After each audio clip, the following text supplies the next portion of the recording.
بۆ جاری سێم جوتیارانی کەرکووک لە بەردەم بینای پارێزگا گرت بوونەوە و داوایان کرد گەنمەکانیان بە نرخی پاڵپشتی کراو کە بۆ هەر تەنێک 700,000 دینارە لێوەربگیرێت چونکە بەپێی بڕیارێک بۆ ئەو زەویانەی کە لە دەرەوەی پلانن بە نرخی 500,000 دینار لیان وەردەگیرێت. بەو هۆیشەوە 1,200,000 دۆنم زەوی داچێندرا و لە کەرکووک کێشەیان لەسرە.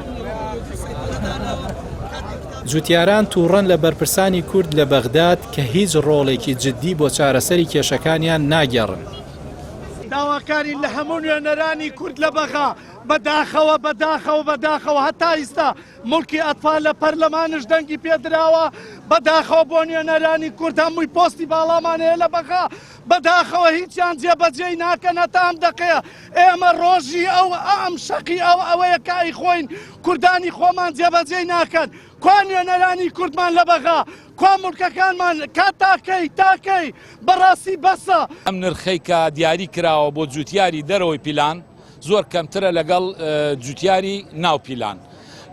ئەم نرخە ئێمە بەمە ناتوانین گەنمەکەمان بازارکەین هەموو مایە پوچە بین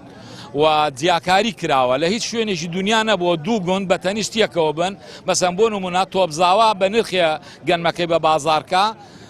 لە خوار تۆبزاوە گوندێکی تر بە نرخێکی تر بە بازاری. حکومەتی عێراق نرخی دانەوەڵی داگرتووە لە 850,000 دینار بۆ 700,000 دینار داخلی پلان و 500,000 دینار خارجی پلان کە ئەمە خۆی جیاوازیەکی زۆر گەورەیە ئەمە گوناحێکی زۆر گەورەیە لە هیچ شەرعێکی سەماویە و لە هیچ قانونێکی ئەرزیە ئەم جیاوازیە نابێ بکرێت. دەستوری عێراق لە مادەی 14 ئەڵێ الشعب العراقي متساون في الحقوق والواجبات بەڵام کوانێ ئەم مادە دەستوریە لێراکە گەورەترین کێشە تووشی جوتیارانی کورد و تورکمان بۆ تۆ لێراکە. جگەلەوەش جوتیاران لە مامەڵەی بازگەکانی سنووری کەرکووک زۆر نیگەران و دەڵێن مامەڵەی خراپیان لەگەڵ دەکەن و کێشەیان بۆ دروست دەکرێت. ئەندامێکی لیژنەی کشتتوکاڵ لە ئەنجومەنی پارێزگای کەرکووکیش پێی وایە لاوازی حکوومەتی هەرێم لە بەرامبەر بەغداد سەرچاوەی کێشەکانە. بۆیە لێرە غەدرەکە لێرایە داخل پلان و ناو پلان و دەرەوەی پلان بۆ ئەوە 700,000 بێ بۆمە 500,000 بێ گەنمەرگەنمە کەمەکەی کەمتر وەرگرا قبولمانە بەڵام تۆ هەموو گەنمەکانە چێتە فەحسەوە یعنی ئەگەر لە ناو پلان بێ لە دەرەوەی پلان بێ فەحسی مختبەری بۆ کرێ سەبارەت بە بازگەکان بەڕاستی بازگەکانی کەرکووک زۆر خراپن هەمومان شایدی و حاڵەتە دەین لەگەڵ قیادی عملیات قساکەی ئەڵێ پۆلیسە لەگەڵ پۆلیس قساکەی ئەڵێ گومرگە لەگەڵ گومرگ قساکەی ئەڵێ ئەوەیە بەڵام ئەمە شەگەڕێتەوە بۆ یەک شتێک ئەمە گەڕێتەوە بۆ ئەو عەلاقە ناتەبیعیە ئەو پەیوەندی ناتەبیعی بینی هەرێمی کوردستان و حکومەتی مرکزیەیە ئەگەر حکومەتێکی